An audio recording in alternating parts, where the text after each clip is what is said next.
चलो अपने पास है मोस्ट एक्सपेक्टेड नीट के क्वेश्चंस, ठीक है। 50 क्वेश्चन है, 50 मिनट में करने की कोशिश करेंगे, है ना। फटाफट स्टार्ट करते। देखो, कॉपर का ऐसा कौन सा हैलाइड है जो पता नहीं है उसके बारे में, जो अननोन है उसके अलावा सारे। तो अगर आप एनसीईआरटी ध्यान से पढ़ो तो आपको दे रखा है कॉपर सेकेंड में सिर्फ आयोडाइड जो है वो ज्ञात नहीं है। सिर्फ कॉपर आयोडाइड के बारे में आपको कुछ भी नहीं पता है, ये अननोन है, इसके अलावा सारे नोन है। उसको याद करना है, ठीक है। पहला पॉइंट क्लियर। नेक्स्ट देखो, थर्ड आयोनाइजेशन एंथैल्पी का ऑर्डर बताना है। अब ये भी सेम एनसीईआरटी से उठाई हुई लाइन है। आप देखो, अगर पीरियोडिक टेबल में या ट्रांजिशन सीरीज में लेफ्ट टू राइट जाते, है ना, दाएं से बाएं जाते, परमाणु आकार घटेगा, एटॉमिक साइज घटेगा और आईपी बढ़ेगा। तो अब मुझे थर्ड ट्रांजिशन सीरीज के बारे में देखना है। तो देखो, scandium, titanium, vanadium, chromium, manganese, ठीक है, फेकोनी, आयरन, कोबाल्ट, निकल और कॉपर और जिंक, ठीक है। अब अगर मैं यहाँ देखूं तो FeMn आगे पीछे हो रहा है, नहीं FeMn तो ठीक है, वेनेडियम, क्रोमियम ये आगे पीछे हो रहा है, नहीं वेनेडियम, क्रोमियम, Mn और Fe, ठीक है। यहाँ देखो Mn, Fe, कॉपर और निकल, कॉपर और निकल आगे पीछे हो रहा है, ठीक है। और यहाँ देखो स्कैंडियम, टाइटेनियम, वेनेडियम और क्रोमियम, क्लियर। अब थर्ड आईपी में क्या हो गया, यहाँ थोड़ी गड़बड़ाई। यहाँ देखो, यहाँ क्या है 4s2 और यहाँ क्या है 3d5 4s2। तो अगर आप 2 इलेक्ट्रॉन निकाल दो तो ये 3d5 है और ये क्या है 3d6। तो ये ज़्यादा होना चाहिए, कम होना चाहिए। यहाँ तो बस ये गड़बड़ दे रहा है, तो ये आंसर तो आपका नहीं हुआ, वहाँ पे भी वही गड़बड़। बाकी लेफ्ट टू राइट जाओगे तो एटॉमिक साइज घटेगा, आईपी बढ़ेगा, तो आपका आंसर क्या बैठेगा, ऑप्शन फर्स्ट, क्लियर है। यहाँ वजह समझ में आ गई इसको आंसर क्यों नहीं बनाया, नहीं तो जो लॉजिक यहाँ लगा वो यहीं लगा लेते, लेकिन बैठेगा नहीं, ठीक है। चलो नेक्स्ट देखो, जलीय विलयन एक्वस सॉल्यूशन में रिड्यूसिंग एजेंट। अब देखो, रिड्यूसिंग एजेंट दूसरे का रिडक्शन, खुद का मुझे तो इलेक्ट्रॉन छोड़ने में बिलीव करना है। तो अगर आप देखो टाइटेनियम +2 है, ये जाना चाहेगा टाइटेनियम +3 में, ठीक है ना। इलेक्ट्रॉन छोड़ने की नेचर रखेगा, SOP पॉजिटिव है और उल्टा SRP क्या है, नेगेटिव। सेम चीज वेनेडियम +2, ये भी वेनेडियम +3, +4, +5 तक जा सकता है। और क्रोमियम की भी नेचर है क्रोमियम +3, क्रोमियम का तो +3 स्टेबल होता है ना। तो हम कहेंगे ये तीनों के तीनों क्या करेंगे, अपने इलेक्ट्रॉन छोड़ने में बिलीव करते हैं, खुद के ऑक्सीकरण में बिलीव करते हैं। तो खुद का ऑक्सीकरण होगा तभी तो दूसरे का क्या होगा, रिडक्शन, और रिड्यूसिंग एजेंट माने जाएंगे। तो ये तीनों अपचायक के रूप में काम करेंगे, तो अपन आंसर क्या कर देते, ऑल कर देते। नेक्स्ट देखो, फ्लोरीन ट्रांजिशन एटल की हाईएस्ट ऑक्सीडेशन स्टेट को स्टेबलाइज करता है ना। तो हम कहेंगे देखो, अगर मुझे मैंगनीज में ऑक्सीडेशन स्टेट दिखानी है तो MnF6 होता है या CrF6 होता है। तो फ्लोरीन के साथ ट्रांजिशन एलिमेंट, संक्रमण तत्व अपनी हाईएस्ट ऑक्सीडेशन स्टेट शो करते हैं। क्यों, तो फ्लोरीन क्या करता है, स्टेबलाइज करता है हाई लैटिस एनर्जी, उच्च जालक ऊर्जा। आगे बात समझ में, लैटिस एनर्जी क्या कर देता है, कोवेलेंट बॉन्ड की हाई कर देता है, ठीक। तो हम कहेंगे ओके, चलो एक चीज तो ये समझ में आ गई। सेकंड क्या है, ऑक्सीजन में संक्रमण धातु के साथ दोहरा बंध, oxygen has ability to form double bond. तो हम कहेंगे है ना, KMnO4 का स्ट्रक्चर याद है ना, Mn डबल बॉन्ड हो, डबल बॉन्ड हो, डबल बॉन्ड हो और O-, ठीक है ना, और K+, 7 बॉन्ड बनाने थे। तो हम कहेंगे हाँ, ऑक्सीजन में डबल बॉन्ड बनाने की टेंडेंसी होती। तो पहली बात भी सही है, दूसरी बात भी सही है, लेकिन आपस में कोई रिलेशन है क्या, ये तो ऑक्सीजन की बात कर रहा है, वो फ्लोरीन की बात कर रहा है, आपस में कोई रिलेशन। तो अब मैं क्या सही करूँ, सेकेंड। रीजन और ना असर्शन दोनों स्टेटमेंट करेक्ट है, लेकिन कोई एक्सप्लेनेशन नहीं है, एक दूसरे को एक्सप्लेन तो नहीं कर रहे, है ना। नेक्स्ट, ऐसे लैंथेनॉइड जिनके बाहर से एक अंदर वाली डी में एक ही इलेक्ट्रॉन होता है, डी में एक ही इलेक्ट्रॉन है, मतलब मुझे देखना है कि भाई 4f तो होने चाहिए, f में तो है ना, लेकिन 5d में भी एक इलेक्ट्रॉन होना चाहिए और 6s2 तो है, तो मुझे ऐसा ढूंढना है ना। अब ये तो कुछ भी हो सकता है। तो अब देखो, चारों ऑप्शन को पकड़ लेते हैं। पहला, अगर मैं लैंथेनम देखूं तो पहली बात, लैंथेनम तो लैंथेनॉइड है ही नहीं, लैंथेनॉइड मतलब लैंथेनम के बाद वाले, तो मैं कहूँगी ये तो वैसे ही गया। सीरियम पकड़ूं तो सीरियम तो ठीक है, लैंथेनम के जस्ट बाद तो सीरियम क्या होता है 4f1, 5d भी 1, और 6s2। इसके बाद तो हम शिफ्ट करते हैं डी का। तो सीरियम तो सही है।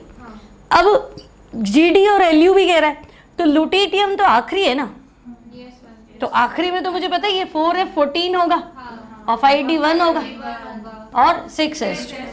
तो अगर तुमने 2 पकड़ ली तो जीडी होगा ही सही। और चेक करके देख लो जीडी, तो देखो जीडी क्या 7 नंबर पे आता है क्या, है ना। तो देखो लाख लैंथेनम हो गया, उसको तो गिनना ही नहीं। लाख सोचा सीरियम पहला, पर प्रेस्मोडियम, लाख सोचा पर ना थी एनडी 3 पे, ठीक है। प्रेम पीएम, प्रोमीथियम, सीमा ऐसे, लाख सोचा पर ना थी प्रेम की सीमा 5 हो गए। यू ईयू 6 हो गए। फिर एक गधे ने, एक से कुछ नहीं था, गधा मतलब जीडी, तुम कहेंगे अब तुम्हें लग रहा है 7वां है तो 4f7 ही तो हुआ। तो 4f7 तो तब हुआ ना जब पहले डी में एक चल रहा था, तो टोटल तो 8 हो गए ना, समझे मेरी बात। तो 4f7 और डी में शुरू से एक चल रहा था, तो टोटल तो 8 हो गए ना।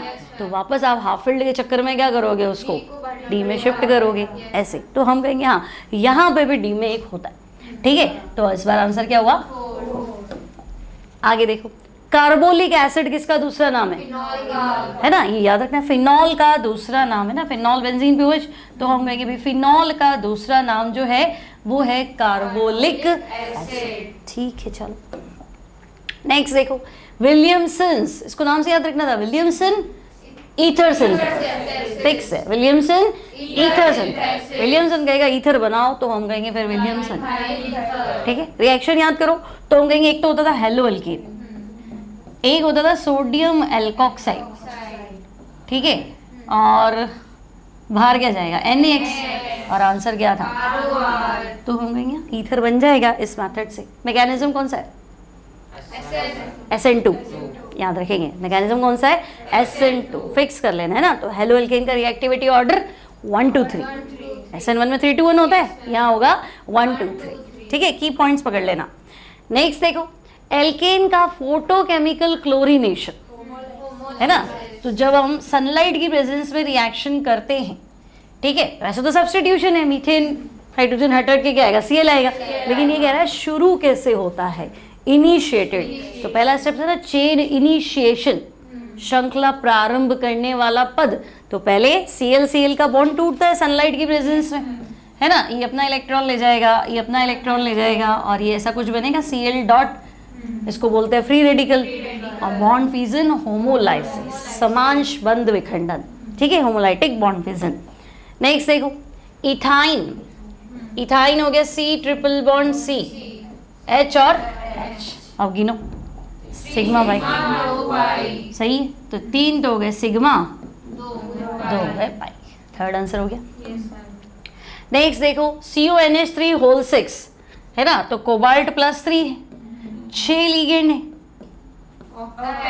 6 लिगेंड का तो हमारा फिक्स है ना। अब हाइब्रिडाइजेशन चाहे sp3d2 हो या d2sp3 हो, उससे क्या मतलब, आंसर फिक्स होता है ना। तो 6 की ज्योमेट्री होती है ऑक्टाहेड्रल, अष्टफलकीय, तो आपका आंसर 4th, ठीक है। आगे बढ़े। नेक्स्ट देखो, मोस्ट इलेक्ट्रोनेगेटिव एलिमेंट कौन सा होता है भाई, फ्लोरीन होता है, और इसकी इलेक्ट्रोनेगेटिविटी होती कितनी है, फ्लोरीन की विद्युत ऋणता कितनी, 4, फ्लोरीन की इलेक्ट्रोनेगेटिविटी 4। सेकेंड हाईएस्ट कौन होता है, oxygen, second highest oxygen, phone call FON, और ऑक्सीजन की इलेक्ट्रोनेगेटिविटी 3.5, नहीं बात समझ में। तो हम कहेंगे फिलहाल तो इसकी बात चल रही है, तो ये 2s2 2p5, तो फिर आपका आंसर यहाँ क्या होगा, NH2NP5, ठीक है। नेक्स्ट देखो, टेम्परेचर में अगर 10 डिग्री बढ़ा दे तो रेट, तो देखो 10 डिग्री, 10 से 100 कर दिया, मतलब 10 डिग्री बढ़ाते तो डबल हो जाती है, फिर ये कह रहा है 10 से 100 कर रहा हूँ, तो 10 से 20 दुगना, 20 से 30 4 गुना, फिर 30 से 40 8 गुना, तो 10 से 100 मतलब 9 बार बढ़ाया, 20 30 40 50, तो 2 की पावर 9, है ना, आंसर क्या होगा, 2 की पावर 9, 512, ठीक है। और नहीं तो तुम एक फॉर्मूला लिख दो, K2/K1, यहाँ देखो दुगनी होती, मान लो 3 गुनी होती तो मैं लिखती हूँ गामा, ठीक है, डेल्टा T/10, इस फॉर्मूले को याद करो। गामा मतलब फिलहाल उसने क्या बोला, दुगनी होती है तो 2 लिख दो, 3 गुनी होती है तो 3 लिख दो और डिफरेंस आ जाएगा हर 10 डिग्री पे, तो आप कितनी बार चेंज कर रहे हो, तो यहाँ होगा आंसर 512। नेक्स्ट देखो, A plus B gives product में क्या देखा, A की कंसंट्रेशन डबल करते हैं तो रेट 4 गुना हो जाते, यानी कि रेट प्रोपोर्शनल टू A की पावर टू A स्क्वायर, क्योंकि 2 का आंसर 4 कब आएगा, जब 2 की पावर 2 होगा। फिर आप कह रहे हो B does not affect the rate, मतलब B कम ज्यादा कोई फर्क ही नहीं पड़ रहा, तो B की पावर 0, सही है, तो अपन कहेंगे ये बैठा यहाँ पे। नेक्स्ट देखो फटाफट, कॉपर +2 प्लस SN+2, तो कॉपर का तो हो गया रिडक्शन और SN का फिर से हो गया ऑक्सीडेशन, SN+2 से +4, ठीक है। संतुलन स्थिरांक मतलब इक्विलिब्रियम कांस्टेंट कितना है, 10 की पावर 6, तो आपको पूछा है E0 सेल, अब आपका formula E0 cell equals to 0./n log base 10 Kc, तो log Kc तो रख दूं 10 की पावर 6, ठीक है, और 0.0591 और n कितने इलेक्ट्रॉन ट्रांसफर हो रहे हैं, 2, ठीक है, तो 0.0591 डिवाइड बाय 2 इंटू 6, तो भाई इसका 3 गुना कर दो, 0.177 आ गया कि 0.0, फर्स्ट आंसर 0.177 श्योर हो ना, ठीक है, तो मैं इसका आंसर कर देती हूँ फर्स्ट, क्लियर, चेक कर लेना इसको, है ना, कैलकुलेट कर लेना, ठीक है। चलो अगला देखो, कॉपर सल्फेट में 2.5 फैराडे की करंट पास करी, है ना, तो एनोड पे जमा कॉपर का वेट बता दो, ग्राम इक्विवेलेंट, कौन सा लॉ लगाओगे, फैराडे सेकेंड लॉ, है ना। तुम देखो कॉपर +2 2 फैराडे पास करोगे तो कॉपर जमा हो जाएगा, ठीक है, और सोचो ये कैटायन है, ये कहाँ इकट्ठा होना चाहिए, क्वेश्चन में क्या है, तो एनोड पे क्यों जाएगा, एनोड पे कितना कॉपर इकट्ठा होगा, 0 दिया है, ध्यान से पढ़ो, यूं नहीं सीधा लगा कि ओ और आंसर इन तीनों में से एक आ भी जाएगा, तो गलत है, ये सब तो कैथोड पे इकट्ठा होगा ना, आपसे तो पूछा एनोड पे इकट्ठा, देखो अंडरलाइन भी कर रखा है, तो आपका आंसर होगा 0, एनोड पे कुछ जमा नहीं होगा, ठीक है। नेक्स्ट देखो, एसिटिक एसिड और NaOH के न्यूट्रलाइजेशन में आपको जो एंथैल्पी मिली वो 55.4, माइनस मतलब मिली है आपको, ठीक है, तो ionisation enthalpy of acetic acid क्या होगा, बताया, देखो रोज गलती करते हो, देखो तुम्हें याद है स्ट्रॉन्ग एसिड स्ट्रॉन्ग बेस, अम्ल है HN देगा, बेस है OHN देगा, न्यूट्रल हो जाएगा, है ना, तो यहाँ सॉल्ट वाटर बनता है और heat of neutralisation 13.6 kilo calorie, तो 13.6 किलो कैलोरी और 57.4 होती है, 57.3 होती है किलो जूल, 13.6 को मल्टीप्लाई कर लेना 4.2 से, ठीक है, तो 57.3 किलो जूल क्या होती है, हीट ऑफ न्यूट्रलाइजेशन। भाई मुझे तो पता है कि strong acid strong base react करते तो मुझे इतनी एनर्जी मिलनी चाहिए, अब झोल कितने का है, तुम तो कह रहे हो 55.4 ही मिली, मिलनी कितनी चाहिए 57.3, यानी झोल 1.9 का है, कहाँ गई भाई, आपने कहा स्ट्रॉन्ग एसिड, आपके पास स्ट्रॉन्ग एसिड का है तो एसिडिक एसिड है, ठीक है ना, तो ये अपने आप थोड़ा सा आयन देगा, इसको इंस्पायर करना पड़ेगा, तो बीच का कमीशन है ना, वो कमीशन मान लगता है, भाई ये 1000 रुपये की चीज़ है ना, मैं तो 1000 रुपये बेच के आओ, है ना, अब तुम कहोगे 1000 रुपये बेच के तो कस्टमर खरीद ही नहीं रहा था, 100 रुपये का तो मैंने कस्टमर को बेवकूफ़ बनाया, है ना, तो मैं आपको 900 ही दूंगा, या मान लो कि 100 रुपये का एफर्ट्स मैंने डाला तो खरीद ही नहीं रहा था, तो मैंने इंस्पायर किया उसको, तो वो 100 रुपये मेरा मान लो बीच का, ठीक है, तो मेरे को तो 900 ही मिला ना, झोल कितने का था 100, अब वो मेरा फायदा है कि नुकसान है, नुकसान है, मेरा तो गया, मैं तो 1000 रुपये की चीज़ दी थी, 1000 रुपये बेच के आओ, तुमने कहा 900 में ही बिकी या 100 रुपये बीच में किसी को दे दिए, उसने बिकवा दी, तो 100 रुपये का मेरा तो लॉस हुआ ना। अब सेम चीज़ समझो, मुझे इतना मिलना चाहिए था लेकिन मुझे मिला कितना, इतना, गैप कितने का है 1.9 का। अब बच्चा उलझता क्या है कि मैडम प्लस करूँ कि माइनस करूँ, और ये भी होशियार है, दोनों ऑप्शन है, माइनस मतलब एनर्जी मिली और प्लस मतलब एनर्जी दी, तो तुम्हें को देनी पड़ी कि तुम्हें मिली है, तो देनी पड़ी एनर्जी मतलब क्या करोगे प्लस, ठीक है। और नहीं तो सीधा लिख दिया करो कि delta H equals to minus का 57.3 है ना, और माइनस 55.4, और इसका साइन जो है वो चेंज हो जाएगा क्योंकि ये हीट जो है वो गिवन होती है। आयोनाइजेशन एंथैल्पी पॉजिटिव है, आप दोगे ना आयंस बनाएगा तो। आई बात समझ में? ये तो आंसर होगा प्लस का 1.9, गलती नहीं करोगे इसको, ठीक है। ये नेक्स्ट, कौन सा कंपाउंड मेटामेरिज्म शो करता है? सारे। मेटामेरिज्म में मुझे चाहिए ऐसा क्रियात्मक समूह, ऐसा फंक्शनल ग्रुप जिसकी लेफ्ट और राइट वैलेंसी क्या हो, खाली हो, है ना, ताकि मेटामेरिज्म मतलब इधर और इधर एल्किल ग्रुप बदल दें, भाई इधर 2 है इधर 1 है, या इधर 3 है इधर 1 है, तो 2-2 कर सकते हैं ऐसे। तो ये तो ईथर तो है, लेकिन जब ईथर है तो थायो ईथर भी सही है, और सेम चीज़ तो मुझे 2 डिग्री अमाइन में ही मिलती। तो मेटामेरिज्म मतलब मध्यावयवता, मध्य में क्रियात्मक समूह होना चाहिए, बीच में फंसना चाहिए। तो यहाँ आपका आंसर होगा ऑल ऑफ दिस, ठीक है। नेक्स्ट पढ़ो, कौन सा स्टेटमेंट करेक्ट नहीं है? सोचो। सेकंड करेक्ट नहीं है। इथाइन्स हैज लीनियर स्ट्रक्चर, सही है।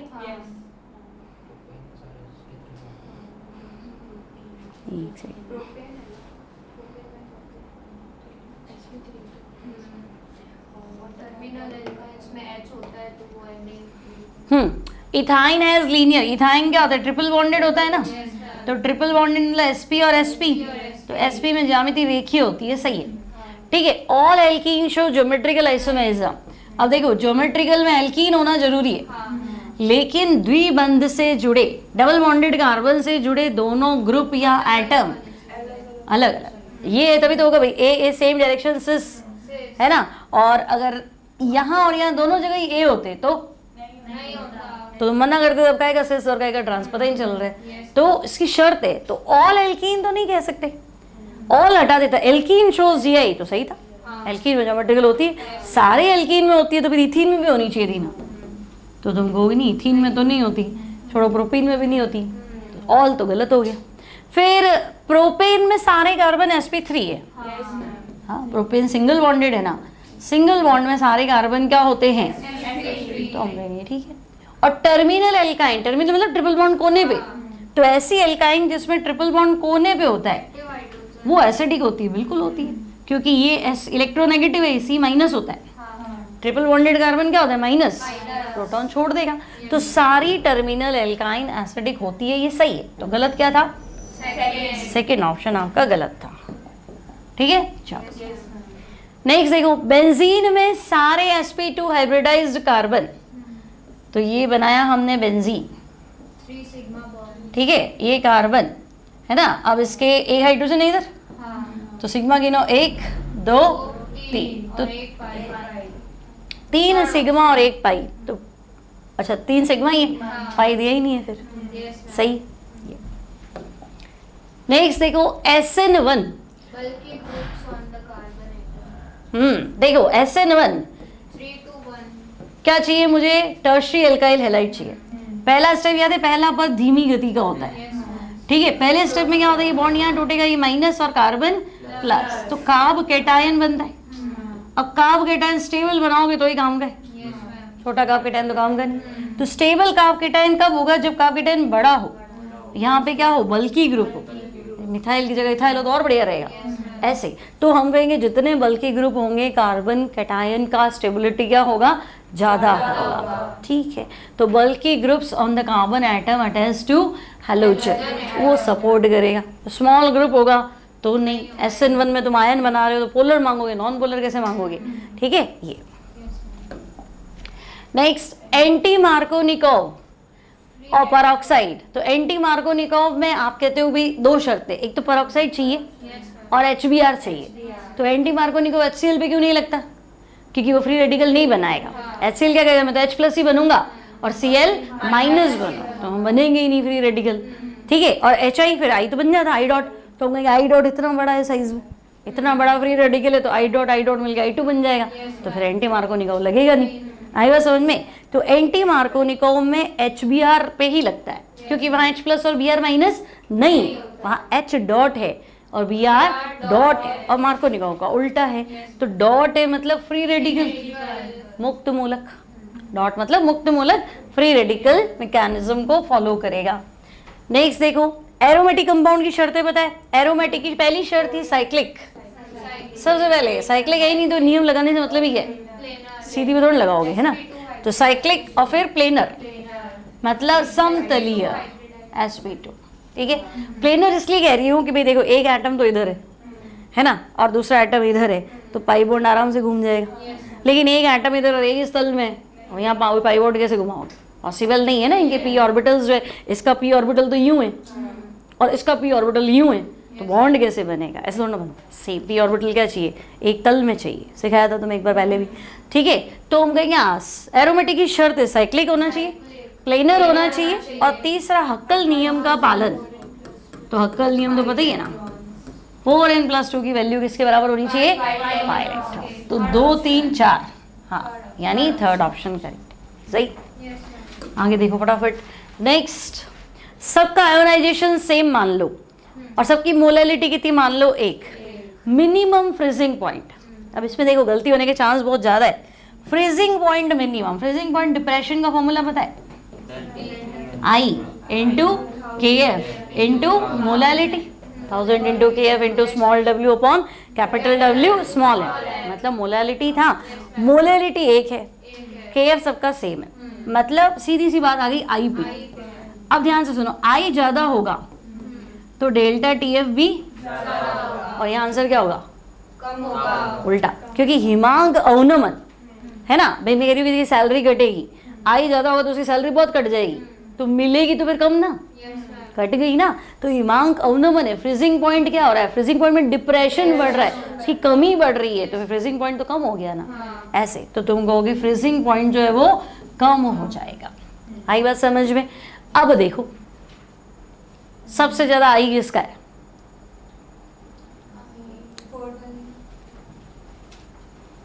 पहला कैसे डिसोसिएट होगा, देखो पहले में क्लोराइड आयन कितने, 3 और एक कॉम्प्लेक्स आयन, ठीक है, क्लोराइड 3 तो प्लस 3, तो टोटल आयन कितने हुए, 4, इसका आई 4 है। यहाँ कितने आयन देगा ये, 3, 2 क्लोराइड और एक कॉम्प्लेक्स, यहाँ 3 क्लोराइड थे एक कॉम्प्लेक्स था तो 4 हुआ ना, तो यहाँ 2 क्लोराइड और एक कॉम्प्लेक्स, आई कितना है 3, यहाँ आई कितना है 1, और 1 मतलब है ही नहीं, कोई डिसोसिएट नहीं हो रहा, यहाँ पे भी नहीं हो रहा, ऐसे। तो आई बढ़ेगा है ना, आई क्या होता है, ऑब्जर्व्ड मोल अपन थियोरेटिकल, तो मुझे तो लग रहा है 1 मोल है, पानी में जाके 1 का कितना हो गया, 4 हो गया। तो तुम कहोगे नहीं भाई आई बढ़ेगा तो हिमांक में कमी बढ़ेगी, फ्रीजिंग पॉइंट डाउन चला जाएगा, तो अब मेरा आंसर क्या होगा, फर्स्ट आंसर। बात समझ में आई कैसे, ठीक है, ये अपने 12th में ही था एनसीईआरटी में। नेक्स्ट देखो 12 ग्राम, यहाँ कार्बन है, 6 कार्बन 12, ठीक है। अब देखो 12 ग्राम मतलब 1 मोल हुआ क्या, है ना, 12 ग्राम मतलब 1 मोल कार्बन।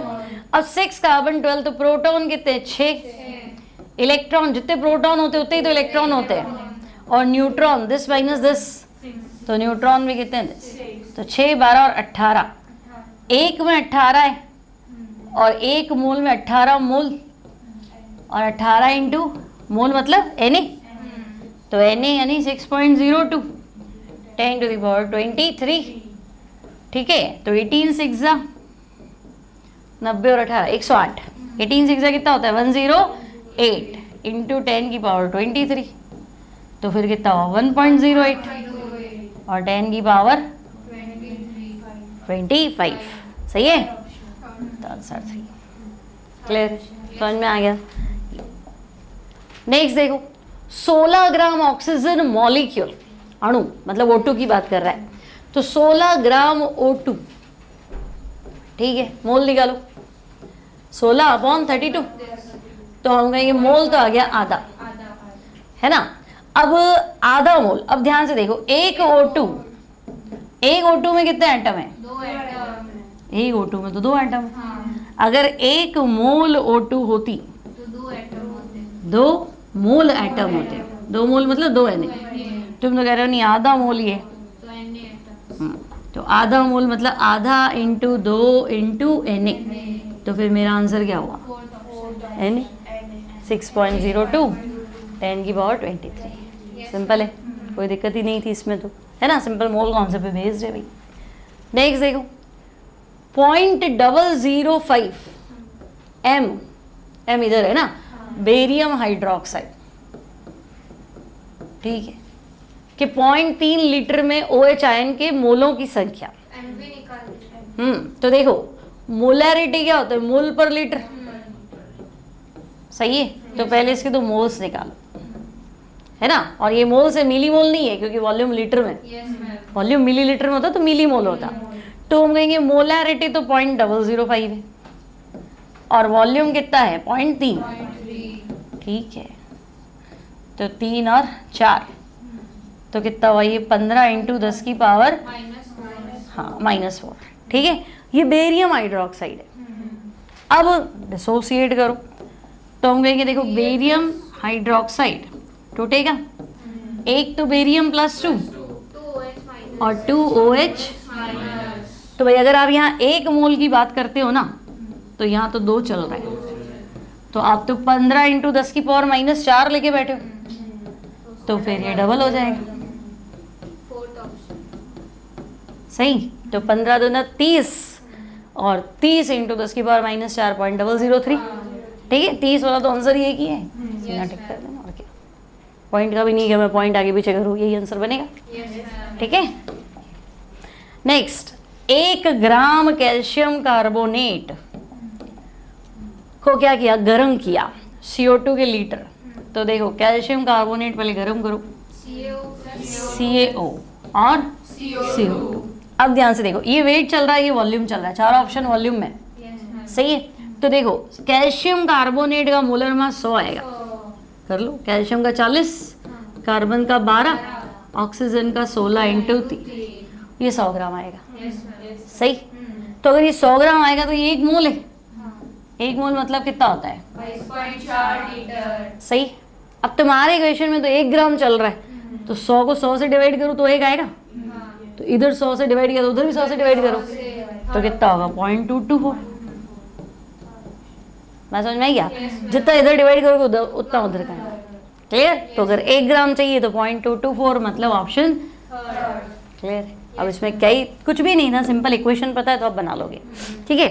नेक्स्ट देखो रेट कांस्टेंट यानी के और टेम्परेचर में एक ही समीकरण रिलेशन देती है, याद करो, याद है, के बराबर ई की पावर माइनस ए, ई की पावर माइनस ई बाय आर टी, सीखा तो ए तो अरीनियस कांस्टेंट है ना, तो ये रिलेशन आपको मिलेगा अरीनियस इक्वेशन, ठीक है। आगे बढ़ते देखो नेक्स्ट, अब यहाँ थोड़ा दिमाग लगाना, AB A2 B2, ठीक है, ये डायटॉमिक मॉलिक्यूल्स है। अब बॉन्ड एंथैल्पी A2 AB और B2, ध्यान रखना, इसमें क्या बच्चे गलती क्या करेगा, वो फटाफट A2 B2 AB पढ़ लेगा, A2 AB A2, हाँ सॉरी B2, इनकी बॉन्ड एंथैल्पी 1 और ये 0.5 है, ये भी ध्यान रखना, 5 नहीं वो 0.5 है, ठीक है। Enthalpy of formation from A2 and B2, मतलब तुम AB बनाना चाहते हो किससे, A2 और B2, यानी पहले तो इक्वेशन बनाओ भाई, A2 B2 2AB बनाएगा, ठीक है। अब यहाँ ये जो बन रहा है तो इसके बनने की एंथैल्पी कितनी है, -100 किलो जूल पर, ठीक है। अब इसको करने के 2 तरीके, या तो आप क्या करो सीधा सीधा खर्चा निकाल लो, भाई मेरा कितना गया और मुझे कितना मिला, बात खत्म हो जाएगी, ठीक है। तो अब देखो बॉन्ड एंथैल्पी का order AB A2 B2,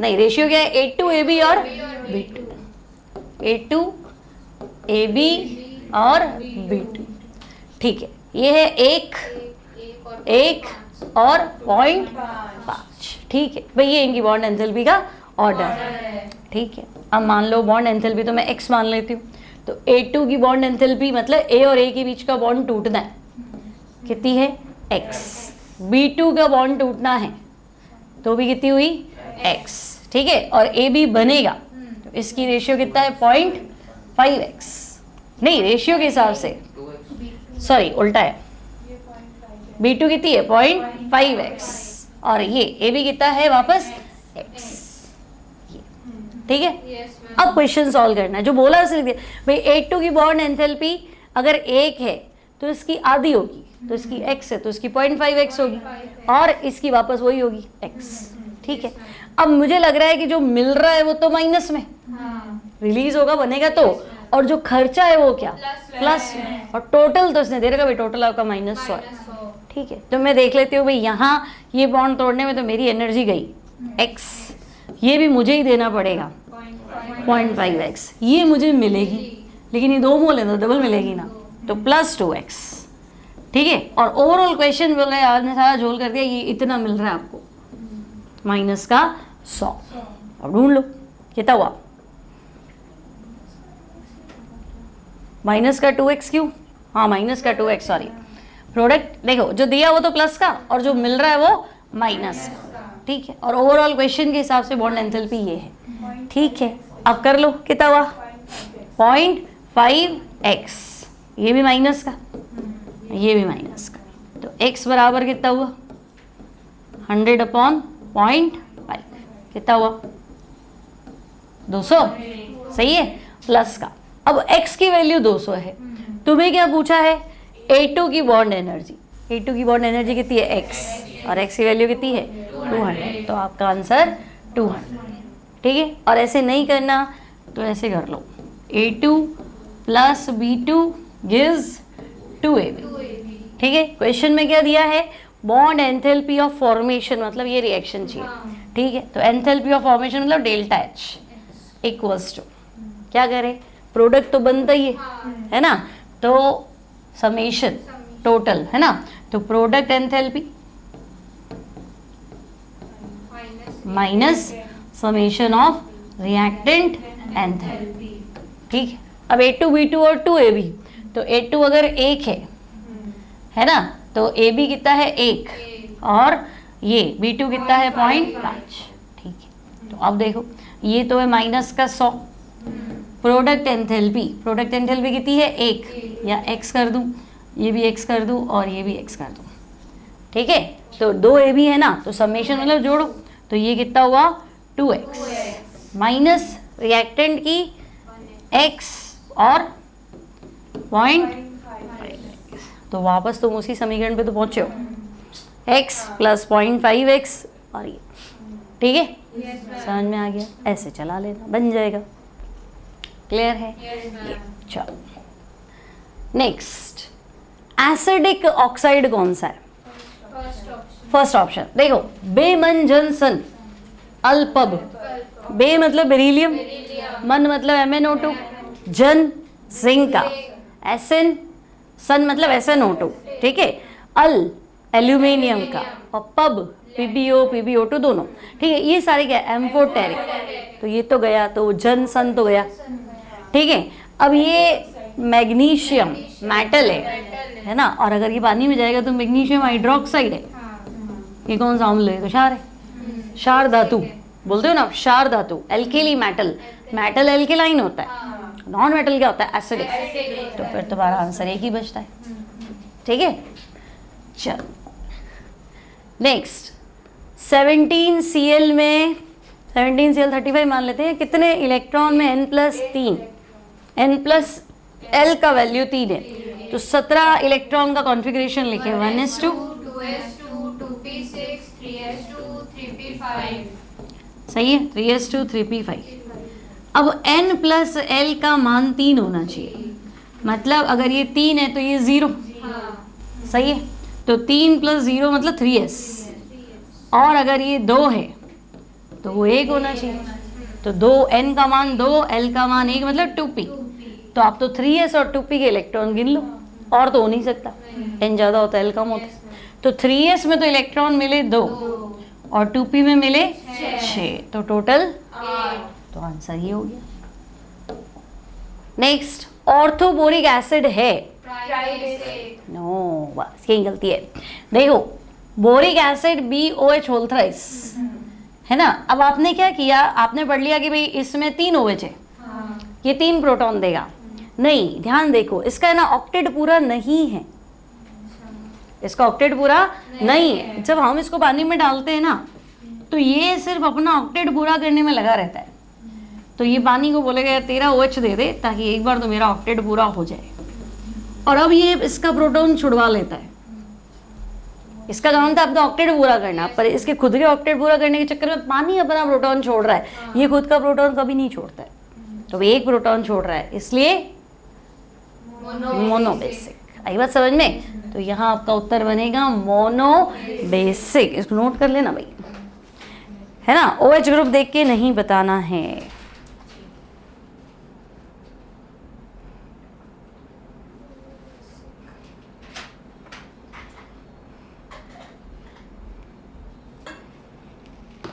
clear है? सिंपल। चलो आगे बढ़ते हैं। Next baking soda, sodium bicarbonate, है ना। तो बेकिंग सोडा हो गया सोडियम बाइकार्बोनेट। नेक्स्ट, इनमें ना पूरा ऑर्डर समझाना है। सबसे ज्यादा, हाँ बोलो, क्लोरोबेंजीन। क्लोरोबेंजीन। क्यों? इलेक्ट्रोफाइल, माइनस एम इफेक्ट, पहली बात तो प्लस एम है क्लोरोबेंजीन में। इलेक्ट्रोफाइल मतलब इलेक्ट्रॉन लविंग, जिसको इलेक्ट्रॉन चाहिए। तो मैं ऐसा, हाँ, तो मैं ऐसा ग्रुप ढूंढूं ना जो प्लस एम प्रभाव दर्शाता हो। क्योंकि देखो मान लो जैसे बेंजीन पे OH है, तो फिनॉल में भी तो पढ़ा था इलेक्ट्रोफिलिक सब्स्टिट्यूशन, है ना। ये अपना लोन पेयर इधर शिफ्ट करेगा, ये लोन पेयर इधर शिफ्ट करेगा, फिर आगे। तो हम कहेंगे कि हाँ यहाँ पे क्या होगा, अगर OH लगा होगा तो फिर है ना बेंजीन रिंग में माइनस घूम रहा है। बेंजीन रिंग में क्या घूम रहा है? माइनस घूम रहा है। तो इलेक्ट्रोफाइल का अटैक जल्दी होगा, माइनस घूम रहा है ना। चोरी भी करनी है और पैसा भी पड़ा है, तो अटैक तो जल्दी होगा ना। तो सबसे अच्छा इफेक्ट बताना। अच्छा इसमें ना क्वेश्चन पूरा नहीं है, मतलब ऑर्डर है 1 2 3 4। तो देखो OH का प्लस एम प्रभाव है, ओके, है ना। मिथाइल का प्लस एम नहीं है, हाइपर कॉन्जुगेशन है, प्लस H। वैसे भी तुम्हें पता है ये डोनेटिंग ग्रुप होता है, ये इलेक्ट्रॉन इसका होता है, तो आप तो इलेक्ट्रॉन गन तो बढ़ा ही रहे हो। Cl में परेशानी है, Cl में भी प्लस एम प्रभाव है ना, लेकिन थोड़ा सा क्या होता है कि भी ना ये कार्बन का ऑर्बिटल आपका 2p होता है, और Cl का क्या होता है? 3p होता है। ठीक है, चलो फिर भी अपन मान लेते हैं कि हाँ थर्ड नंबर पे तो आ ही जाएगा, और बेंजीन में तो कुछ ही नहीं है, तो something is better than nothing. तो या तो कुछ ही नहीं है, तो सबसे बढ़िया जो देखने को मिलेगा वो मिलेगा OH फिनॉल में। ठीक है, प्लस एम प्रभाव डोमिनेंट होता है प्लस H की। फिर हमें देखने को मिलेगा टोलुइन में। उसके बाद हम कहेंगे ठीक है क्लोरो बेंजीन, सब्स्टिट्यूशन तो नहीं होगा, अटैक तो हो ही जाएगा। और फिर बेंजीन में तो कुछ नहीं है। चौथा आंसर आपका बनेगा बेंजीन। समझे रीजन? ठीक है, चलो नेक्स्ट देखो सबसे पहले ये कह रहा है टोलुइन की रिएक्शन क्लोरीन 2 इक्विवेलेंट, मतलब 2 मोल ही ले, समझे। 2 बार तुम्हें Cl जोड़ना है, ठीक है। और सनलाइट है, अब मैंने तुम्हें सिखाया सनलाइट में साइड चेन होगा कि बेंजीन पे अटैक होगा? Side chain. अब देखो 2 इक्विवेलेंट का मतलब पकड़ना कि तुम्हारे पास 2 ही Cl है, मतलब एक बार HCl गया, उसके बाद एक बार और चला गया, तो ठीक है मैं कहूँगी बेंजल या बेंजाइलिडीन डाइक्लोराइड। अब NaOH और HCl ले भी लिया, ले लो NaOH ले लो मान लो, तो क्या करूं? 2 NaCl गए, है ना, तो फिर ये 2 OH बन गए। अब वाटर बाहर आएगा तो बेंजल्डिहाइड। जबकि अगर 3 होते ना तो जो तुम कह रहे हो कार्बोक्सिलिक एसिड वो सही होता। तो अब जो डायरेक्ट कर लेगा, जो ये ध्यान नहीं देगा, वो तो आंसर वो बना देगा COH। लेकिन जो दिमाग लगाएगा कि नहीं यार 2 ही बोला है ना, क्योंकि देखो 3 OH आते हैं तो 2 वाटर निकाल देते तो COH तो बन ही जाता, तो फिर वो गलत होता ना। समझे मेरी बात? तो मैं आंसर क्या लिखूँ यहाँ पे? थर्ड। पहले तो ये बना CHCl का, देखो दोनों जगह, बस ये नहीं है, उत्तर ये है। ठीक है, नेक्स्ट। अब 15 में से कोई 10 ही करने। इलेक्ट्रॉन डेफिशिएंसी, बोलो शुरू से ही पढ़ते हैं। BF3 बोरॉन सेंटर में, बोरॉन सेंटर में कितने बॉन्ड? 3, इलेक्ट्रॉन कितने? 6। BF3 सही। हाँ, ClF3 में हाइब्रिडाइजेशन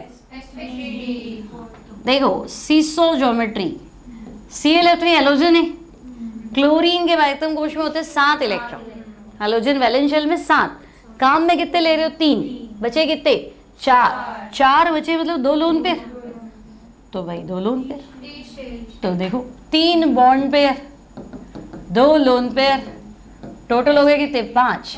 अच्छा टी शेप, सॉरी सीसो नहीं, सीसो तो SF4 है ना, तो 5 और 5 का आंसर क्या sp3d, तो फिलहाल आपका आंसर ये sp3d।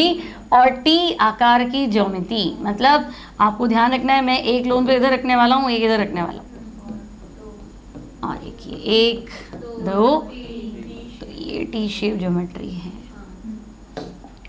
नेक्स्ट, अब देखो रेडियो एक्टिव सब्सटेंस की हाफ लाइफ 4 दिन है, मतलब हर 4 दिन में आधा हो जाता है, तो 16 दिन बाद कितना बचेगा अगर शुरू में 1 ग्राम है ना। अब इसको करने के 2 तरीके हैं, देखो 4 दिन बाद तो आधा हो गया, अगले 4 दिन इधर 4 4 जोड़ते जाओ तो 8 दिन बाद इसका भी आधा हो जाएगा, फिर 4 और जोड़ दो, 12 दिन, यहाँ डबल कर देते बच्चे, ध्यान रखना हर 4 दिन बाद में आपकी चीज़ आधी हो रही है, तो फिर यहाँ 12 दिन बाद में कितना हो गया 1/8, इसका भी आधा, और 16 दिन बाद में इसका भी आधा कर दो, तो आंसर कितना है 1/60। और नहीं तो ऐसे ही करो, फिजिक्स में करते हो, T बराबर NT हाफ है ना, T बराबर NT हाफ, T मतलब half life, T total time, तो कितनी हाफ लाइफ है वो बताओ, तो कुल समय 16 दिन है और हाफ लाइफ कितनी है 4 दिन, तो हम कहेंगे 4 उसकी हाफ लाइफ निकल चुकी है, हाफ लाइफ कितनी निकल चुकी है 4। फिर आप ये कर सकते हो, बची हुई अमाउंट इक्वल्स टू, फिजिक्स में आपको ऐसे करना होता है, बची हुई amount equals to initial amount और हाफ की पावर n, तो बात तो वही आएगी ना, n की वैल्यू 4 रख दो, तो 1 बटा कितना हो गया 16, ऐसे कर लो, ये इजी तरीका है, और वो तरीका भी सही है, क्योंकि बोर्ड तो है नहीं, बोर्ड में आपको लिखना पड़ता था, अभी आप ऐसे कर सकते हो। अब देखो ज़ेल्डॉल मेथड में कॉपर सल्फेट काम करता है कैटलिस्ट, है ना, आपको रिएक्शन स्टार्ट करने के लिए कैटलिस्ट मिलाना पड़ता है ज़ेल्डॉल में, तो आप ये याद रखोगे copper sulphate as a catalyst काम करेगा। नेक्स्ट बोलो IUPAC फटाफट। हाँ देखो ये तो इथेन सॉरी अल डायरेक्ट लिख दिया एल्डिहाइड, और इसे खोल के लिखा है, मतलब यही, तो 2 कार्बन के लिए एथ, सिंगल बॉन्ड के लिए एन, इथेन तो बन ही गया है ना, एल्डिहाइड का सफिक्स होता है अल, ठीक है, तो इथेन डाई अल, 1 2 लगा लो, नहीं भी लगाओ तो भी चलेगा, तो फिलहाल आंसर आपका ये। नेक्स्ट देखो क्या पूछा है, टर्मिनेटिंग, श्रृंखला खत्म करनी है, पहले में तो शायद चालू हो रही, प्रारंभ करने वाला पद इनिशिएटिंग, ये तो होगा नहीं, ठीक है, फिर ये डॉट है ना, अब ये देखो ये जाके अटैक कर रहा है, तो फिर ये फिर डॉट बन गया, तो ये तो जैसे वो ज़ॉम्बीज होते हैं ना, एक ज़ॉम्बी तो बन गया, और जाके काटेगा तो 2 भी ज़ॉम्बी बन जाएगा, तो खुद तो गया, तो जैसे ये Cl डॉट तो कंपाउंड में आ गया, पर ये नया ज़ॉम्बी बन गया, तो फिर ये आगे अटैक करेगा, तो ये संचरण पद प्रोपेगेशन, ये तो आगे बढ़ाएगा, फिर ये देखो ये ज़ॉम्बी इस पर अटैक करेगा, तो ये नया ज़ॉम्बी बन गया, तो डॉट बनेगा मतलब ज़ॉम्बी बनेगा, और ज़ॉम्बी बनेगा मतलब वो बढ़ेगा आगे, अब तो ये चलती रहेगी, तो ये संचरण पद, ये संचरण पद प्रोपेगेशन स्टेप। फिर ये देखो ज़ॉम्बी खत्म, ज़ॉम्बी ने ज़ॉम्बी को काट लिया, अब खत्म हो गया, अब तो क्या ही हो सकता है, तो ये टर्मिनेटिंग, तो टर्मिनेटिंग स्टेप क्या लिखूं 4th, रिएक्शन 4, समझ में आ गया, ऐसे पढ़ना है तो जल्दी याद हो जाएगा। अब C+O2 CO2 -1, क्या बात कर रहे हो, कार्बन ठोस होता है, कार्बन ठोस होता है, ठोस, डेल्टा एन कितना 1 - 1, मैं जब तुमसे बातें कर रही थी तब ये सॉल्व कर रही थी क्या तुम प्रोडक्ट मोल 1, रिएक्टेंट मोल 1, तो आंसर कितना हो गया 0, कार्बन तो ठोस ही होता है, कार्बन कब से गैस है, तो फिर आपका फॉर्मूला क्या था, delta H equals to E, अरे प्लस डेल्टा N RT, पक्का बातें कर रही थी तुम, तो डेल्टा N 0 हटा दूं, तो डेल्टा H की वैल्यू डेल्टा E के बराबर, तो अब उत्तर 3rd। गलत किया तुमने, ये गलत किया, सबसे सरल सवाल तो यही था, इसका था, कितनी बार कराया तो। अब 500 केल्विन और 1 atm प्रेशर पे किसी लिक्विड के वेपोराइजेशन की heat, latent heat of vaporisation मतलब डेल्टा एच, ठीक है, 10 किलो कैलोरी पर मोल। अब एक ही टेम्परेचर पे 3 मोल लिक्विड की आंतरिक ऊर्जा में परिवर्तन होगा, ठीक है। तो देखो एक लिक्विड को वेपोराइज कराना है, मतलब H2O लिक्विड है, और मुझे कहाँ ले जाना है इसको, H2O गैस, सही है ना। अब इसके लिए पहले मुझे डेल्टा U बताना है 3 मोल के लिए, ठीक है। तो मेरा फॉर्मूला क्या है, delta H equals to delta U plus delta N RT। तो डेल्टा U हो जाएगा delta H minus delta N RT। तो डेल्टा N तो एक आ रहा है, लेकिन ये 3 मोल पे बात कर रहा है, मतलब आंसर मैं 3 मोल ले, चेंज 3 मोल का, अगर मैं यहाँ 3 ही लेऊंगी ना 3 बनेगा, तो 3 मोल पे आंसर ले। तो डेल्टा H कितना है आपका 10 माइनस मोल्स कितने 3।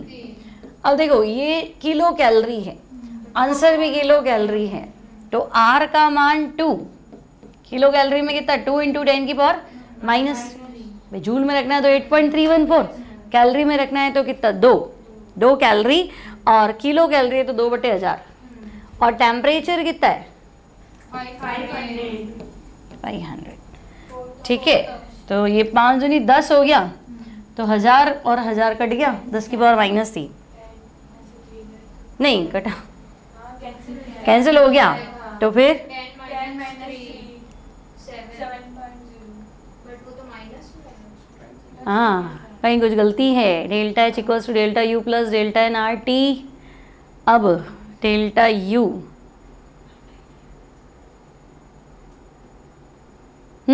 ये कौन करेगा, 30 है ना भाई, ये तो आपकी 1 मोल की है, 10 किलो कैलोरी पर मोल, 1 मोल पे 10 है ना, तो आपको कितने पे करना है 30, मतलब 3 गुना पे करना है ना, तो 30 आएगा ना, 30 माइनस, अब क्या होगा 27 आंसर बनेगा इसका, एक बार मैं चेक करती हूँ।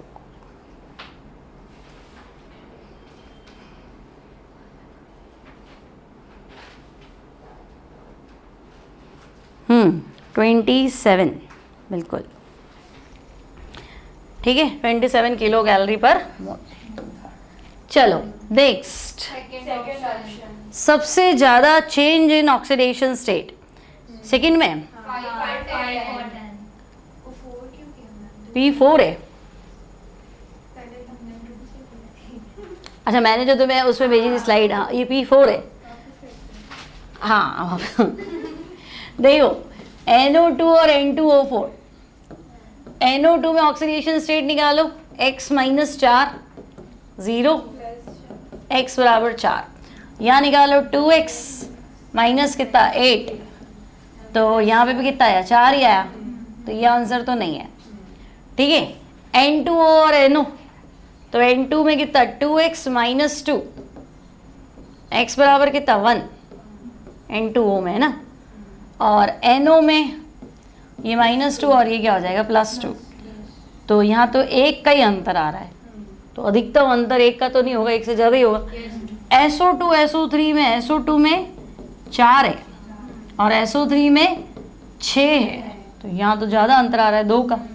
अब P2O5 देखो, P2 2x -10, ऑक्सीजन -2 होता है ना भाई, 5 है, तो ये कितना आया 5 आया। और P4O10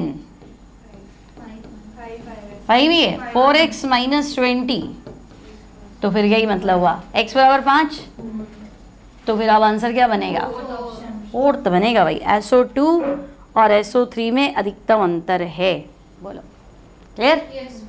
चलो आगे बढ़ते हैं, नेक्स्ट देखो, पिघले हुए मेटल से 5 घंटे तक 2 एम्पियर की करंट पास करी तो 22.2 ग्राम मेटल इकट्ठा हुआ और मेटल का एटॉमिक वेट है 177, ठीक है। अब मेटल कौन सा वो नहीं पता, मतलब मेरे को पता था भाई कॉपर +2 तो 2 फेराडे दे दो, Al +3 तो 3 फेराडे। अब आपके साथ समस्या यही है कि आपको पता ही नहीं कौन सा मेटल है और उसकी ऑक्सीडेशन स्टेट भी नहीं पता, तो हम कहेंगे कोई बात नहीं ऐसे बना लेते हैं, ये तो होगा ठीक है। अब अगर मैं इसको n फेराडे दे दूं, n × 96500, तो ये m इकट्ठा होगा, मतलब परमाणु भार के बराबर।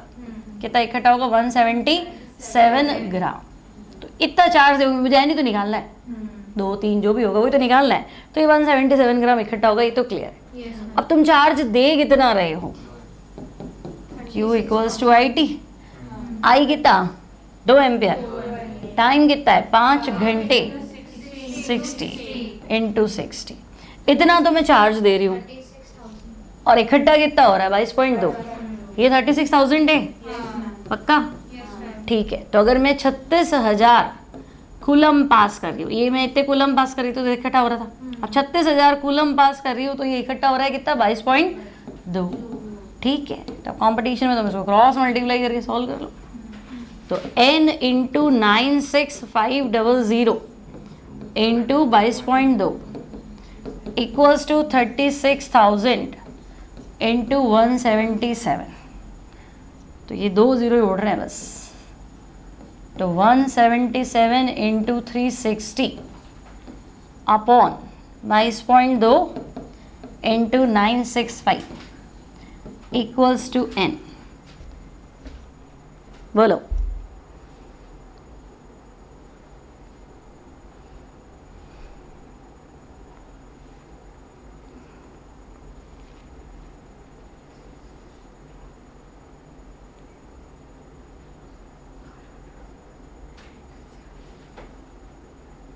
कितना आया?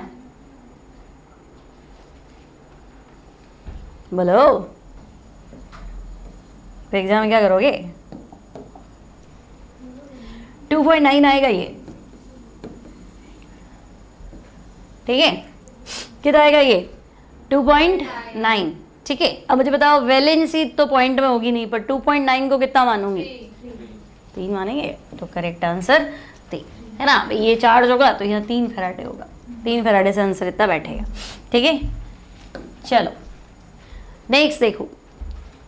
नेक्स्ट आपके पास सेल है Zn प्लस 2। ठीक है। Zn प्लस 2 और फिर कॉपर प्लस 2 कॉपर। ठीक है। और E0 कितना है? 1 वोल्ट। पूछा क्या इसने? Equilibrium constant Kc। तो हमारा डायरेक्ट फॉर्मूला क्या था? E0 cell equals to 0.0591 2 electron. n मतलब 2 इलेक्ट्रॉन और log Kc। यही फाइंड करना है। और ये तो 1 दे रखा है।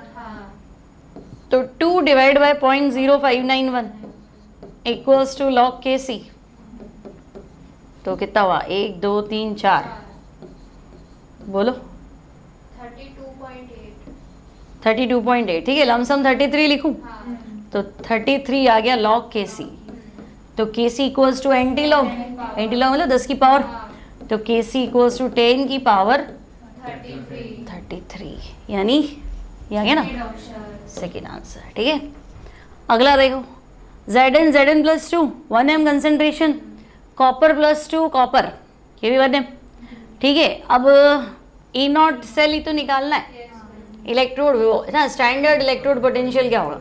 और कंसंट्रेशन 1m है तो नर्व्स इक्वेशन नहीं लगानी है क्योंकि 1m तो स्टैंडर्ड हो गया ना। तो ई सेल और E0 सेल क्या आता है? बराबर। तो ठीक है। अब तो उसको सिंपल ही डेनियल सेल का आंसर तो याद ही होता है। याद है ना formula? E0 cell equals to E0 oxidation. ठीक है। तो अब बताओ कौन किस में कन्वर्ट हो रहा है? Zn plus 2। तो E0 Zn तो बदल गया Zn प्लस 2 और कॉपर प्लस 2 कॉपर में। ठीक है। अब देखो Zn प्लस 2 ढूंढो। वो माइनस आगे लिखा है ना तो प्लस कर देते हो। और कॉपर प्लस 2 कॉपर ये रहा। तो तुम्हें पता ही है डेनियल सेल का पोटेंशियल तो डायरेक्ट कर लेना 1.10 है ना। और डेटा भी अपन ने जो पढ़े थे एनसीईआरटी में वही तो है। तो सीधा सवाल है। अब 2 फिनाइल प्रोपीन।